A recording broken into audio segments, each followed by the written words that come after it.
Kisah Hudzaifah ibnul Yaman. Memiliki nama lengkap Hudzaifah bin Husail, bin Jabir, bin Amr, bin Rabi'ah, bin Jarwah. Ayahnya bernama Husail, yang belakangan dikenal dengan Al-Yaman, merupakan penduduk asli Makkah dari Bani Abbas. Sedangkan ibunya dari Bani Abd Ashal, dan dibesarkan di Madinah. Sehingga Hudzaifah dapat dianggap sebagai kaum muhajirin maupun kaum ansor. Hudzaifah bin Al-Yaman dikenal sebagai orang yang dipercaya oleh Nabi Muhammad, dalam menyimpan rahasia, dan dalam menyelidiki permasalahan yang terjadi. Hudzaifah ibnul Yaman lahir di rumah tangga muslim, dipelihara dan dibesarkan dalam pangkuan kedua orang tuanya, yang telah memeluk agama Allah, sebagai rombongan pertama. Oleh sebab itu, Hudzaifah telah Islam sebelum dia bertemu muka dengan Rasulullah. Setelah Rasulullah hijrah ke Madinah, Hudzaifah selalu mendampingi beliau. Hudzaifah turut bersama-sama dalam setiap peperangan yang dipimpinnya, kecuali dalam Perang Badar. Abu Nasr As-Sarraj, dalam kitabnya yang berjudul Al-Luma, fi at-Tasawuf mengatakan, bahwa di antara sahabat-sahabat Rasulullah, ada beberapa orang yang mendapatkan ilmu khusus yang hanya diberikan kepadanya. Orang-orang tersebut diantaranya adalah Sayyidina Ali bin Abu Thalib. Beliau pernah berkata, Rasulullah mengajariku 70 bab ilmu yang tidak pernah beliau ajarkan kepada siapapun selain aku. Selain Sayyidina Ali, adalah Hudzaifah bin Al-Yaman, yang mendapatkan ilmu rahasia dari Rasulullah. Dia memiliki ilmu khusus tentang nama-nama orang munafik, yang hanya Rasulullah berikan untuknya. Sampai-sampai Umar bin Khattab pernah menanyakan pada Hudzaifah, apakah aku termasuk di antara mereka? Maksud dari riwayat ini adalah, bahkan Umar yang kelak akan menjadi khalifah kedua pun, sangat menghargai dan mengandalkan pengetahuan Hudzaifah, bahkan sejauh mungkin melibatkan pengetahuannya. Di dalam Al-Quran, terdapat sebuah surat yang bernama Al-Munafikun. Isinya menceritakan tentang sifat-sifat orang munafik. Namun surat tersebut tidak menyebutkan siapa saja orangnya secara definitif. Perkara siapa saja orangnya, Rasulullah mengetahuinya melalui malaikat Jibril. Rasulullah kemudian menyampaikan daftar nama-nama orang munafik, yang hidup di masa Rasulullah hanya kepada Hudzaifah, dan memintanya agar tak pernah membocorkan nama-nama itu kepada siapapun dan sampai kapanpun. Terkait pertanyaan Umar di atas, Hudzaifah tidak menjawabnya, dia bungkam dan tak bergeming. Hingga meninggal dunia, Hudzaifah tak pernah bercerita. Itu sebabnya, Hudzaifah disebut sebagai sang penyimpan rahasia Nabi. Hudzaifah adalah seseorang yang memiliki bakat istimewa, yakni kemampuan untuk membaca watak asli seseorang. Ketika belum bertemu dengan Rasulullah pun, dia telah memiliki kemampuan untuk melihat jejak-jejak dan gejala orang munafik, bahkan pada saat mereka menyembunyikannya serapat mungkin. Keluarga Husail berasal dari Yaman, namun karena keluarga itu terlibat pertikaian dengan sukunya di Yaman, akhirnya mereka mengungsi ke Madinah, sebelum kebangkitan agama Islam. Di Madinah, keluarga mereka disebut dengan Al-Yaman, yang mana artinya adalah orang-orang dari selatan. Suatu waktu, Husail bersama kedua putranya, Hudzaifah dan Safwan, datang menemui Nabi di Makkah.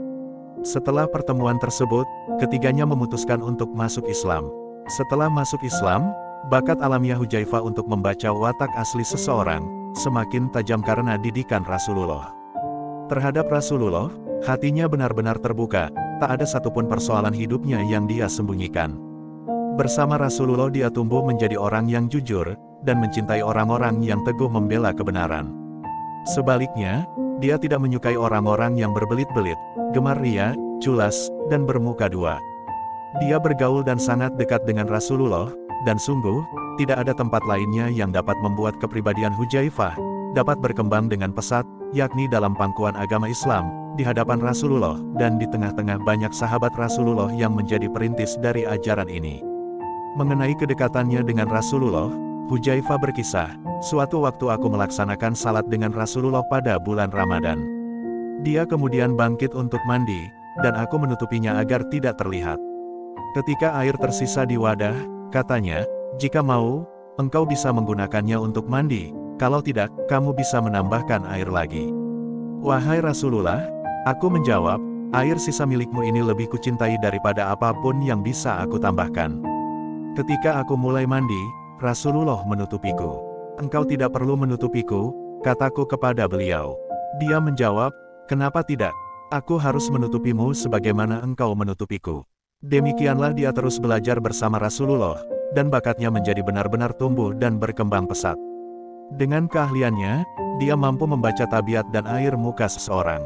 Dalam waktu yang sangat singkat, dia bahkan tanpa susah payah dapat menebak air muka, dan mengungkap rahasia-rahasia yang terpendam di dalam hati seseorang. Hudzaifah bin Al-Yaman terus mendalami ajaran Islam dengan didikan Rasulullah, sampai pada akhirnya dia mencapai sebuah kesimpulan, bahwa bagi siapapun yang ingin mengetahui tentang kebaikan, hal itu akan tampak jelas dan gamblang. Sebaliknya, keburukan adalah sesuatu yang gelap dan samar-samar, oleh karena itu, orang berilmu mesti mempelajari sumber-sumber kejahatan beserta kemungkinan-kemungkinannya. Demikianlah, Hudzaifah terus-menerus mempelajari kejahatan beserta para pelakunya, juga kemunafikan beserta orang-orang munafik.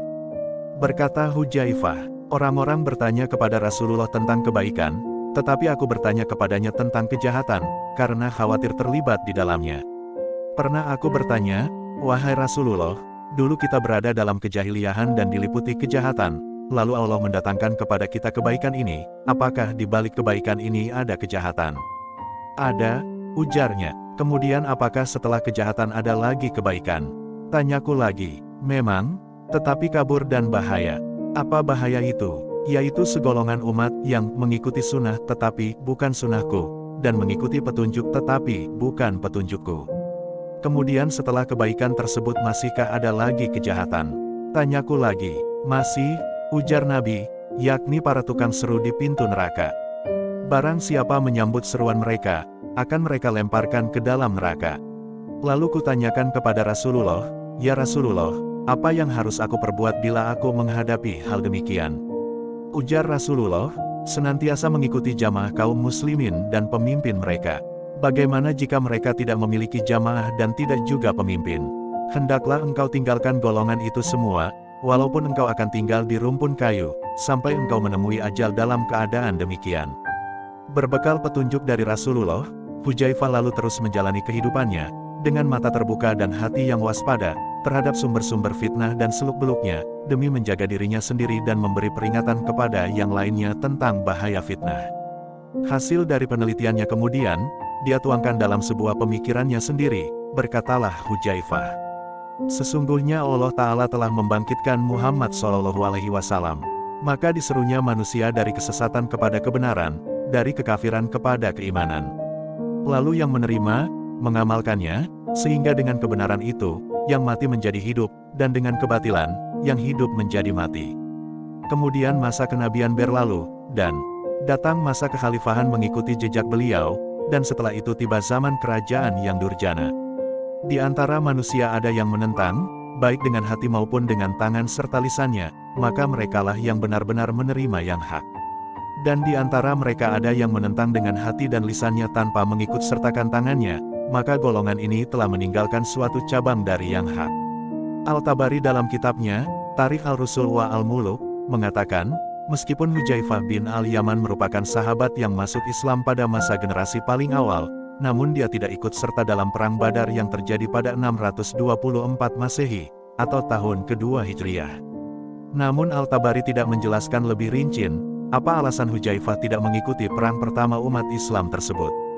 Hudzaifah baru diketahui turut serta dalam peperangan pada Perang Uhud di tahun 625 Masehi, tahun ketiga Hijriah, perang kedua umat Islam dengan suku Quraisy. Terkait dengan Hudzaifah bin Al-Yaman, kemalangan terjadi terhadap ayahnya dalam perang ini. Mahmud bin Labid berkisah, ketika Rasulullah dan pasukan muslim berbaris menuju ke Uhud, Al-Yaman bin Jabir, ayah Hudzaifah, dan Sabit bin Qais, diamankan ke dalam sebuah benteng bersama dengan para wanita dan anak-anak, karena mereka sudah terlalu tua untuk ikut berperang. Kemudian salah satu dari mereka berkata kepada lainnya, sungguh engkau sangat memalukan, apa yang kita tunggu, demi Allah, apa yang tersisa dari hidup kita, setara dengan kemampuan rasa haus, yang dapat ditanggung seekor keledai. Perumpamaannya, dari semua jenis hewan, keledai adalah yang paling tidak tahan dengan rasa haus. Kita semua akan mati baik hari ini maupun besok. Mengapa kita tidak mengangkat pedang kita dan bergabung dengan Rasulullah? Kedua lelaki tua itu kemudian menyusul dan bergabung dengan pasukan muslim, tanpa sepengetahuan dan koordinasi dengan siapapun. Dalam pertempuran, Sabit bin Qais tewas dibunuh oleh orang Quraisy. Sementara itu, Dari kejauhan Hudzaifah melihat ayahnya sedang dihujamkan pedang oleh prajurit muslim itu sendiri, yang menyangkanya sebagai orang Quraisy. Hudzaifah berteriak, "Ayahku, ayahku, jangan, dia ayahku." Tetapi ketetapan Allah telah tiba, ayahnya terbunuh oleh pedang seorang muslim yang tidak mengenalnya. Para pelaku, setelah mengetahui bahwa mereka telah membunuh Al-Yaman bin Jabir, yang juga seorang muslim, dengan sungguh-sungguh berkata kepada Hudzaifah, "Kami bersumpah demi Allah, bahwa kami tidak mengenalnya." Hudzaifah menerima perkataan mereka, lalu berkata, "Semoga Allah memaafkanmu, karena Dia adalah yang Maha Penyayang kepada mereka yang menunjukkan pengampunan." Namun dia tidak memiliki waktu lama-lama untuk bersedih, karena pertempuran masih berkecamuk. Diangkatnya lah kembali pedangnya, dia kembali masuk ke dalam arena pertempuran. Ketika perang telah usai dan berita tersebut sampai kepada Rasulullah, beliau menyuruh kepada mereka yang telah membunuh Al-Yaman bin Jabir, untuk membayar diat alias uang pengganti. Namun Hudzaifah menolaknya, dia malah meminta uang tersebut dibagikan saja kepada kaum muslimin. Demikianlah, karena perilakunya ini, Rasulullah bertambah sayang kepadanya, dan derajatnya di mata Rasulullah menjadi semakin tinggi. Pada tahun 627 Masehi bertepatan tahun ke-5 Hijriah, terjadilah Perang Ahzab yang dikenal juga sebagai Perang Khandaq. Perang Ahzab berarti perang sekutu, di mana pihak musuh kafir Quraisy bersekutu dengan beberapa kabilah-kabilah terkemuka di Arab, kaum Yahudi Quraisyah, dan kaum Ghatafan, yang membentuk pasukan mencapai 10.000 orang. Sedangkan disebut sebagai Perang Khandaq ialah karena dalam menghadapi perang ini, kaum muslimin membuat benteng pertahanan dengan menggali parit alias khandak, sebagaimana yang diusulkan oleh sahabat Rasulullah, Salman Al-Farisi. Taktik perang seperti ini belum pernah dikenal oleh bangsa Arab sebelumnya, sehingga pasukan musuh dibuat kebingungan, dan mereka hanya berputar-putar saja di luar benteng kaum muslimin. Peperangan ini berlangsung hingga 1 bulan lamanya. Kaum muslimin berada dalam kondisi yang sangat genting, di mana mereka dikepung oleh 10.000 pasukan musuh yang siap menyerang mereka kapanpun. Sedangkan kaum muslimin hanya berjumlah 3.000 orang saja. Singkat cerita, di tengah-tengah masa mencekam tersebut, pertolongan Allah datang. Kaum kafir Quraisy dan sekutu dibuat saling kehilangan kepercayaan.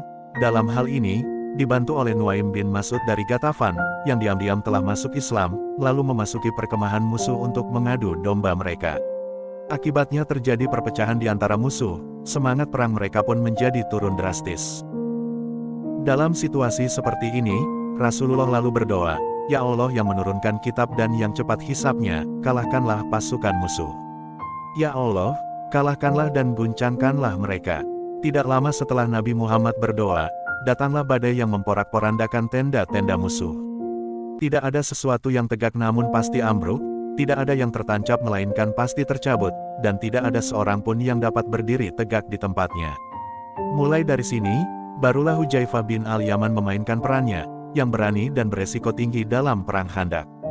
Jauh hari kemudian, setelah Rasulullah wafat, adalah Hudzaifah sendiri yang menceritakannya saat dia sedang berada di Kufah, Irak. Kisahnya, diceritakan kembali oleh Muhammad bin Ka'b Al-Quradi. Seseorang dari Kufah suatu waktu bertanya kepada Hudzaifah, "Wahai Abu Abdallah, apakah kalian melihat langsung Rasulullah dan bergaul dengannya?"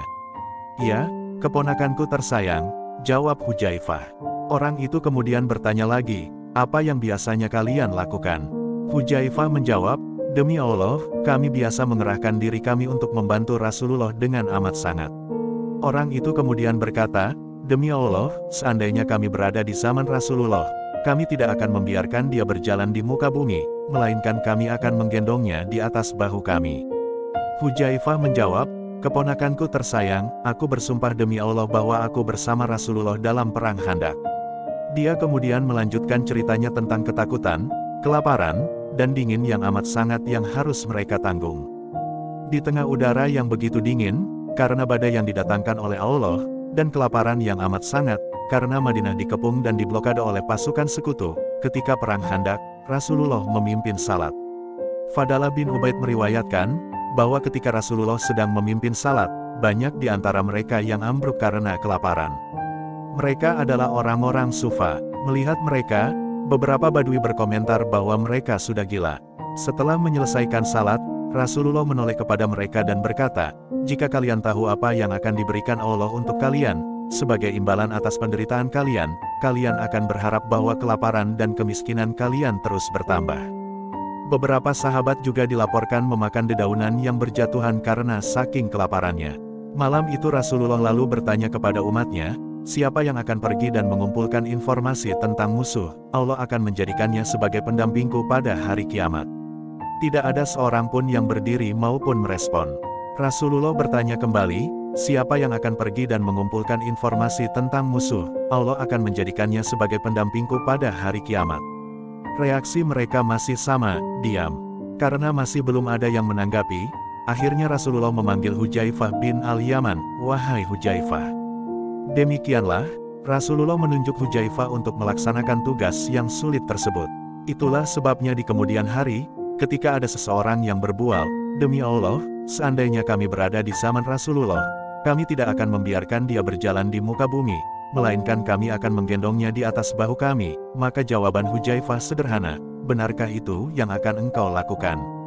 Hudzaifah telah menyaksikannya sendiri, baik dia maupun sahabat yang lain ketika ditimpa keadaan yang sulit, meskipun di sana masih ada Rasulullah, belum tentu orang-orang akan serela itu. Abdul Aziz, keponakan Hudzaifah, bercerita, suatu waktu Hudzaifah bercerita tentang keberanian para sahabat dalam Perang Khandaq. Orang-orang yang hadir dalam pertemuan itu begitu terinspirasi, dan masing-masing dari mereka berandai-andai, seandainya mereka hidup di masa Rasulullah, mereka akan melakukan ini dan itu, sambil menyebut berbagai tindakan heroik yang pernah dilakukan oleh para sahabat. Mendengarnya Hudzaifah lalu berkata kepada mereka, jangan berharap untuk itu. Aku telah menyaksikan suatu malam dalam Perang Ahzab, ketika kami duduk berbaris dengan pasukan Abu Sufyan di atas kami, di luar Madinah, dan orang-orang Yahudi dari Bani Quraisyah di bawah kami, di dalam Madinah, yang kami khawatirkan mereka akan menyerang keluarga kami. Kami belum pernah mengalami malam yang lebih gelap dari malam itu, atau malam di mana angin bertiup lebih kencang. Angin menimbulkan suara yang menyerupai guntur dan kegelapan begitu pekat, yang mana bahkan kami tidak bisa melihat jari-jari kami.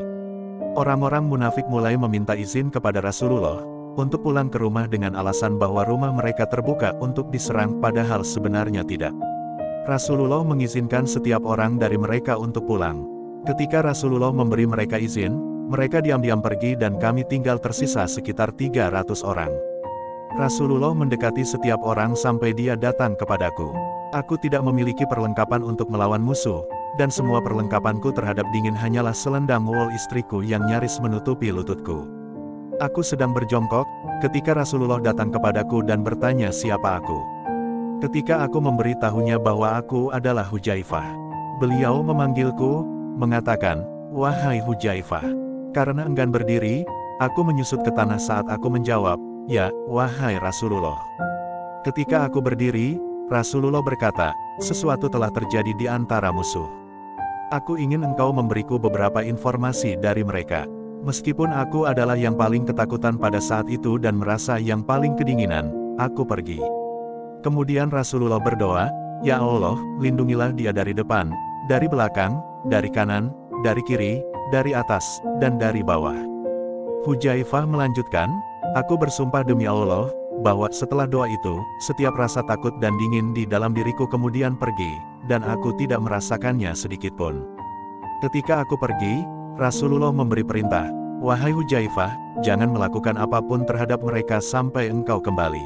Setelah menerima perintah dan didoakan Rasulullah, Hudzaifah bin Al-Yaman berangkat menempuh jarak yang terbentang di antara dua perkemahan, dan berhasil menembus kepungan, lalu secara diam-diam dia menyelinap ke perkemahan musuh. Ketika itu angin masih berhembus sangat kencang, dan telah memadamkan sebagian besar penerangan pihak musuh, sehingga mereka berada dalam keadaan gelap. Hudzaifah kemudian berhasil bergabung dan duduk bersama dengan barisan musuh.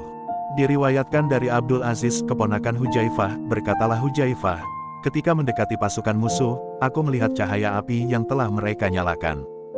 Di sana aku melihat seorang pria besar berkulit gelap, menghangatkan tangannya di api dan menggosoknya di sampingnya, sambil berkata, mari kita mundur.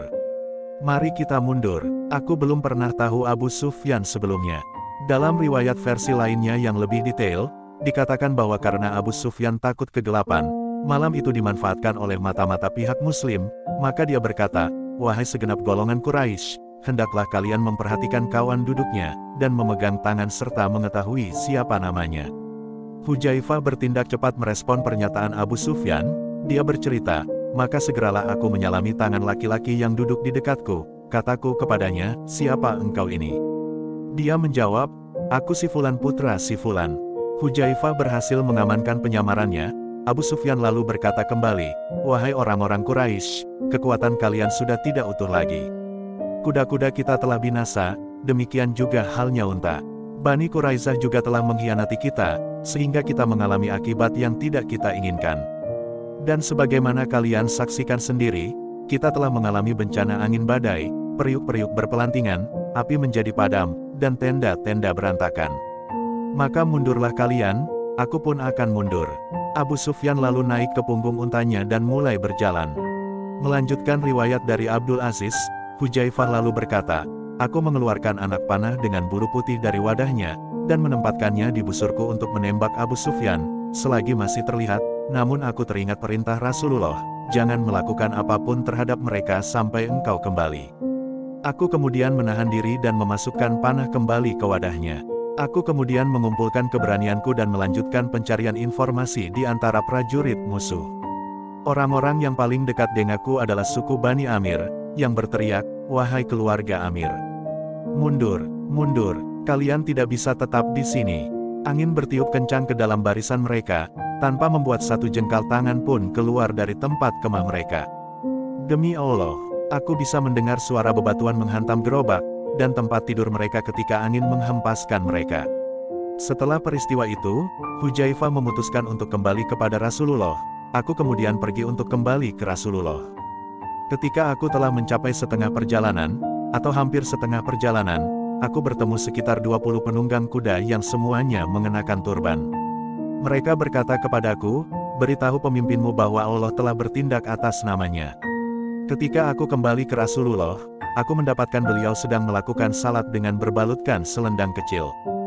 Demi Allah, rasa dingin segera kembali kepadaku setelah aku kembali, dan aku mulai menggigil. Saat melakukan salat, Rasulullah melambaikan tangannya kepadaku. Ketika aku lebih dekat dengannya, dia menaruh ujung selendangnya kepadaku. Itulah yang dilakukan Rasulullah, melaksanakan salat, setiap kali ada sesuatu yang membuatnya khawatir.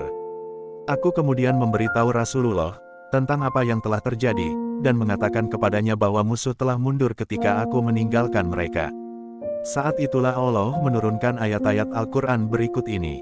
"Hai orang-orang yang beriman, ingatlah akan nikmat Allah yang telah dikurniakan kepadamu, ketika datang kepadamu tentara-tentara sekutu, lalu kami kirimkan untuk pertahanan kalian kepada mereka angin topan dan tentara, malaikat yang tidak dapat kamu melihatnya.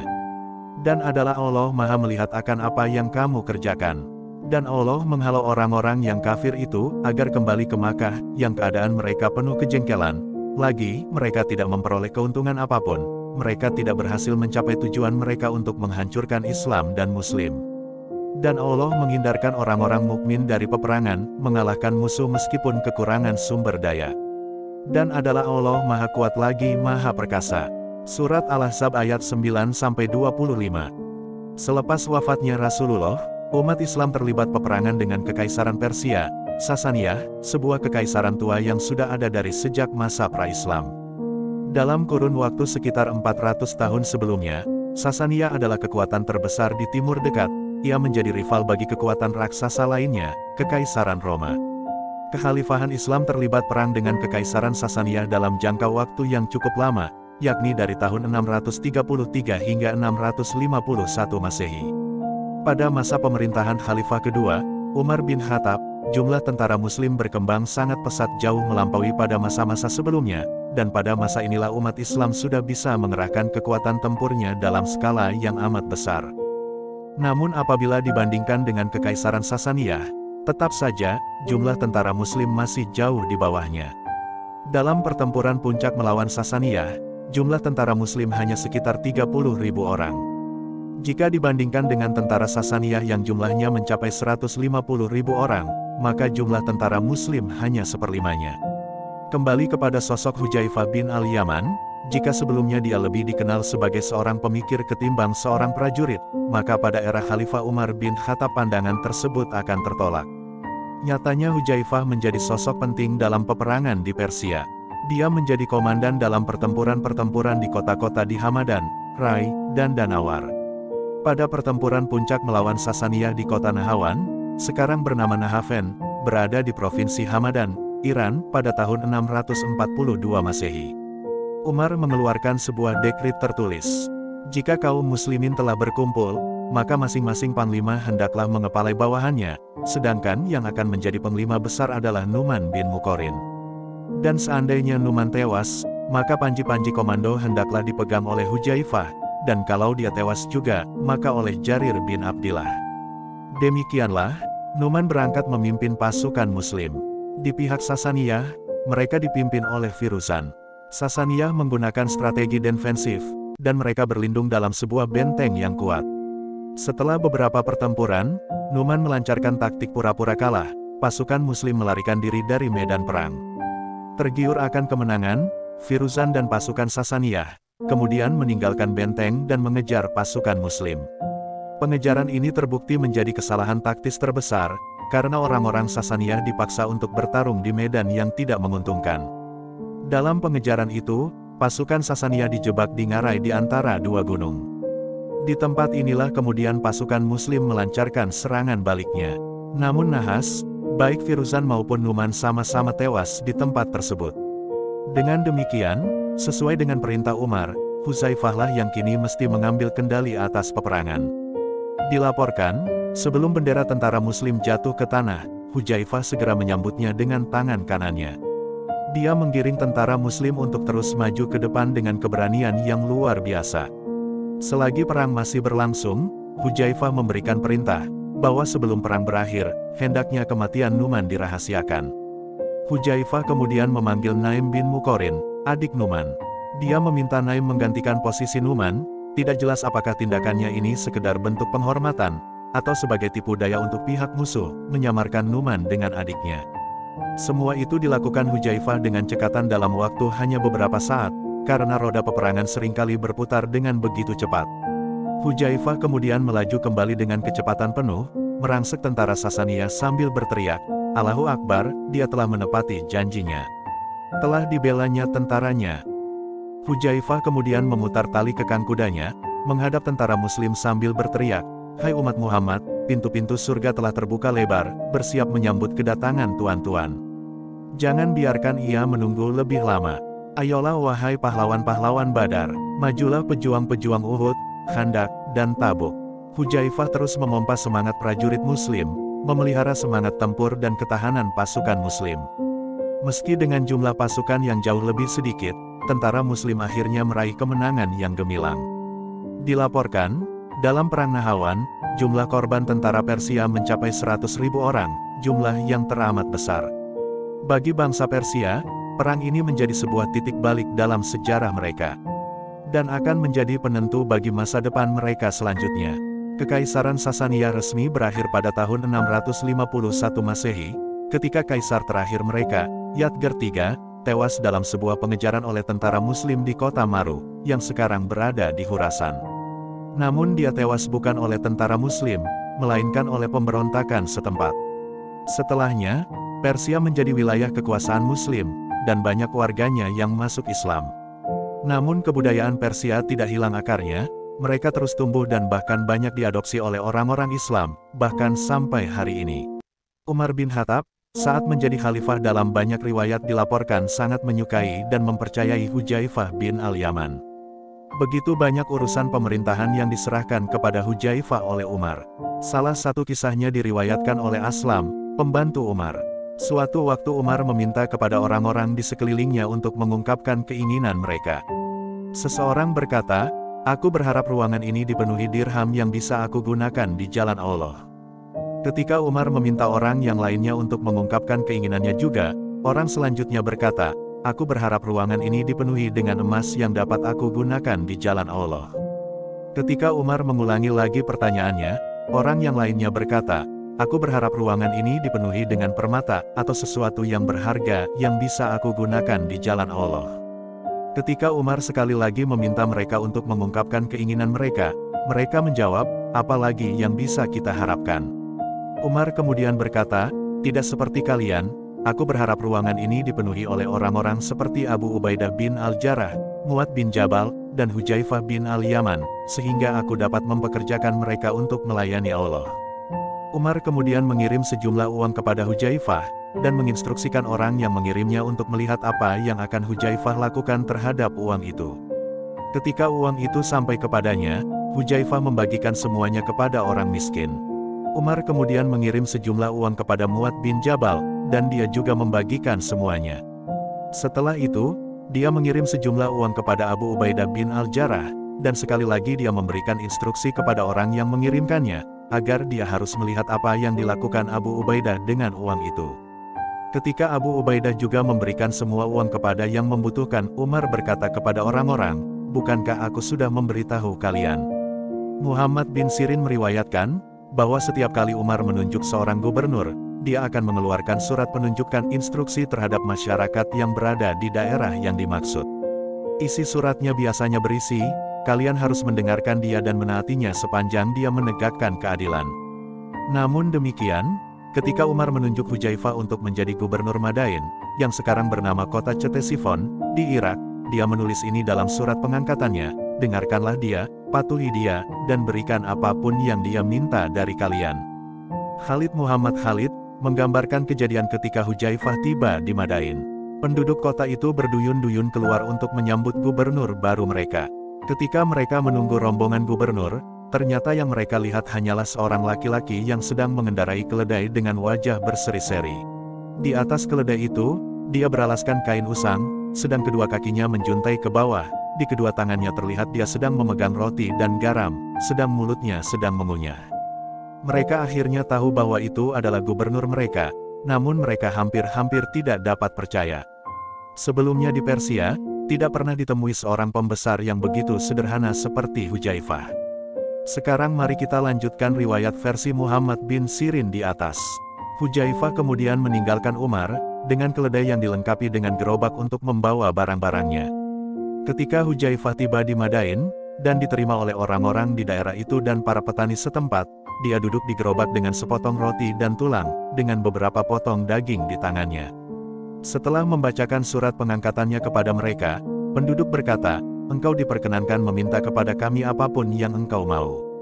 Hudzaifah berkata, "Yang aku minta hanyalah makanan untuk dimakan dan makanan untuk keledai ini selama aku bersama kalian." Dalam versi Khalid Muhammad Khalid, dikatakan selanjutnya Hudzaifah berkata, "Jauhilah oleh kalian tempat-tempat fitnah." "Di manakah tempat-tempat fitnah itu wahai Abu Abdillah?" Hudzaifah menjawab, "Pintu rumah para pembesar. Seorang di antara kalian masuk menemui mereka, dan mengiyakan ucapan palsu, serta memuji perbuatan baik yang tak pernah mereka lakukan." Setelah tinggal di Madain selama sekian waktu, Umar memanggilnya untuk kembali. Setelah menerima berita bahwa Hudzaifah sedang mendekati Madinah, Umar bersembunyi di samping jalan di tempat di mana dia tidak akan terlihat. Ketika dia melihat Hudzaifah kembali dalam kondisi yang sama dengan pada saat dia pertama kali berangkat, Umar keluar dari tempat persembunyiannya dan memeluk Hudzaifah seraya berkata, "Engkau adalah saudaraku dan aku saudaramu." Pada tahun 644 Masehi bertepatan tahun ke-24 Hijriah, Umar bin Khattab tewas dibunuh oleh Abu Lukluk, mantan tentara Persia yang menetap di Madinah. Umar lalu digantikan oleh Utsman bin Affan, dan dengan demikian dia menjadi khalifah ketiga dalam pemerintahan Islam pada waktu itu. Al-Tabari, seorang sejarawan Islam, dalam kitabnya Tarikh Al-Rusul wa Al-Muluk, Sejarah Para Nabi dan Raja, menggambarkan bahwa dari sejak awal kenaikannya menjadi khalifah, Utsman telah mewarisi pemerintahan yang kacau, akibat terlalu luasnya wilayah kekuasaan Islam. Karena saking luasnya, yang mencakup wilayah Irak, Iran, Azerbaijan, Armenia, Georgia, Suriah, Yordania, Palestina, Lebanon, Mesir, dan sebagian dari Afghanistan, Turkmenistan, dan Pakistan Barat Daya pada hari ini, maka kontrol pemerintah pusat di Madinah terhadap daerah menjadi lemah. Para pemimpin suku-suku di daerah enggan menerima otoritas pemerintah pusat dalam bentuk apapun. Di sisi lain, banyak juga sahabat-sahabat Nabi, yang terlibat dalam persaingan memperebutkan pengaruh satu sama lain. Lalu dari Mesir dan Irak, muncul gerakan pemberontakan untuk melawan pemerintah pusat. Puncak dari segala krisis internal ini terjadi pada tahun 656 Masehi, atau 35 Hijriah, ketika Utsman tewas dibunuh oleh kaum pemberontak. Banyak sejarawan yang keheranan, karena Utsman, di tengah situasi krisis, masih mampu untuk menjadi khalifah selama 12 tahun lamanya. Pasca wafatnya Utsman, umat Islam menjadi terbelah ke dalam faksi-faksi politik. Rakyat jelata juga dibuat kebingungan, mesti kemana mereka berpihak, karena faksi-faksi ini terdiri dari sesama muslim, dan bahkan masih golongan sahabat atau keluarga Nabi. Ali bin Abi Thalib, seorang sahabat, keponakan, sekaligus menantu Nabi, didorong oleh kaum Muhajirin dan Ansar, akhirnya naik menjadi khalifah keempat menggantikan Utsman. Masih pada tahun yang sama pada saat Ali diangkat menjadi khalifah, Aisyah binti Abu Bakar, istri ketiga Nabi Muhammad, bersama Talhah dan Al-Zubair mengobarkan perang terhadap Ali, dalam sebuah perang yang disebut dengan Perang Basra di Irak, atau ada juga yang menyebutnya Perang Unta. Belum habis luka-luka muslim dari perang saudara ini, Muawiyah bin Abu Sufyan, gubernur Suriah, keponakan Utsman, menuntut keadilan atas kematian Utsman, dan menyatakan bahwa kepemimpinan Ali tidak sah. Puncaknya terjadi pada tahun 657 Masehi ketika Ali dan Muawiyah sama-sama mengangkat senjata dalam Perang Siffin. Lalu bagaimana dengan Hudzaifah bin Al-Yaman? Pada masa-masa terbunuhnya Utsman dia tidak berada di Madinah, melainkan jauh berada di Kufah. Atau dalam versi lainnya dikatakan bahwa dia sedang berada di Madain, menjabat sebagai gubernur di sana. Apa yang akan dikatakan oleh sahabat kepercayaan Nabi itu, yang disebut-sebut sebagai sang penyimpan rahasia Nabi, di mana dia akan berdiri, dan apa sikapnya dalam menghadapi periode fitnah ini. Terkait keberpihakan Hudzaifah bin Al-Yaman pada masa itu, ini menjadi menarik karena dia dianggap sebagai satu-satunya orang yang mengetahui siapa saja orang-orang munafik di masa Nabi Muhammad, kendati dalam banyak riwayat, dikisahkan dia tidak pernah mau membuka siapa saja nama-namanya, bahkan terhadap Umar bin Khattab sekalipun. Untuk menyiasatinya, agar Umar bisa mengetahui siapa saja orang munafik, dia selalu bertanya ketika ada seorang muslim yang meninggal, apakah Hudzaifah menghadiri salat jenazahnya. Jika jawabannya adalah, iya, dia akan ikut mensalatkan juga. Jika jawabannya, tidak, dia menjadi ragu tentang orang itu, dan menahan diri untuk tidak melakukan salat jenazah untuknya. Suatu waktu, ketika Umar sudah menjadi khalifah, dia bertanya kepada Hudzaifah, apakah ada gubernurku yang munafik? Hudzaifah menjawab, 1. Tunjukkan dia kepadaku, desak Umar. Itu yang aku tidak bisa, kata Hudzaifah. Tidak lama setelah percakapan tersebut, Umar dikabarkan memecat salah seorang gubernurnya, seolah-olah dia telah mendapatkan jawabannya. Mengenai keberpihakan Hudzaifah antara Ali atau Muawiyah, Fuad Jabali, di dalam bukunya The Companions of the Prophet, A Study of Geographical Distribution and Political Alignments, mengutip Al-Istiab karya Ibnu Abdul Bar, mengatakan bahwa Hudzaifah memerintahkan kedua putranya, Safwan dan Said, untuk berbayat kepada Ali bin Abi Thalib. Namun Hudzaifah wafat ketika berita tentang pembunuhan Utsman sampai ke Kufah. Bagaimanapun, akhirnya Safwan dan Said berangkat ke medan perang Siffin untuk membantu Ali. Namun Fuad menekankan, ketika Hudzaifah memberi perintah kepada kedua putranya, dia tidak pernah mengetahui bahwa Ali akan berperang dengan Muawiyah, dan dia keburu wafat sebelum perang itu terjadi. Menurut Fuad, berangkatnya Safwan dan Said ke perang Siffin adalah berdasarkan penafsiran mereka sendiri, bukan ayahnya. Tatkala beliau sakit keras yang menyebabkan wafatnya, beberapa sahabat datang mengunjunginya tengah malam. Hudzaifah bertanya, jam berapa sekarang? Mendekati waktu subuh. Jawab mereka, aku berlindung kepada Allah dari waktu subuh yang menyebabkan aku masuk neraka. Ungkap Hudzaifah, adakah dari kalian yang membawa kain kafan? Tanya Hudzaifah, ada, jawab mereka. Aku tidak butuh kain kafan mahal, jika diriku baik dalam penilaian Allah, maka dia akan menggantikannya untukku dengan kain kafan yang lebih baik. Namun, jika aku tidak baik dalam pandangannya, dia akan menanggalkan kain kafan itu dari tubuhku. Ujar Hudzaifah. Lalu ia berdoa, Ya Allah, sesungguhnya engkau mengetahui bahwa aku lebih suka fakir daripada kaya, aku lebih suka sederhana daripada mewah, dan aku lebih suka mati daripada hidup. Setelah berdoa demikian, Hudzaifah bin Al-Yaman meninggal dunia. Semoga Allah Ta'ala melimpahkan rahmatnya. Beliau wafat di kota Madain pada tahun 35/36 Hijriah, selisih 40 hari setelah wafatnya sahabat Utsman bin Affan.